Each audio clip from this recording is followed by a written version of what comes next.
সংযুক্ত আরব আমিরাতের আজমানে বাংলাদেশি মালিকানাধীন প্রতিষ্ঠান আল হারমাইন পারফিউম গ্রুপ অব কোম্পানির উদ্যোগে ইফতার মাহফিল অনুষ্ঠিত হয়েছে। প্রতিবারের মতো এবারও গেল শনিবার প্রায় ৭,০০০ লোকের জন্য ইফতারের আয়োজন করা হয়। ইফতারের আগে রমজানের ফজিলত সম্পর্কে আলোচনায় সংক্ষিপ্ত বক্তব্যে আয়োজক প্রতিষ্ঠানের চেয়ারম্যান মোহাম্মদ মাহতাবুর রহমান নাসির বলেন, প্রতি বছরের মতো এবারও আমি এ ইফতার মাহফিলের আয়োজন করেছি মূলত সবার সঙ্গে ভ্রাতৃত্ববোধ ও সৌহার্দ্যপূর্ণ সম্পর্ক সমুন্নত রাখতেই আমার এ আয়োজন।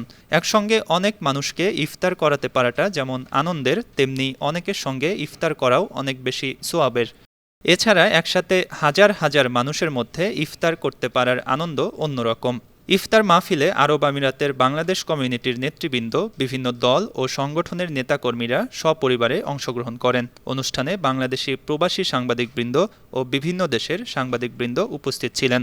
পরে দেশ, জাতি ও মুসলিম উম্মার সুখ, শান্তি, সুনাম ও সমৃদ্ধি কামনা করে মোনাজাত করা হয়।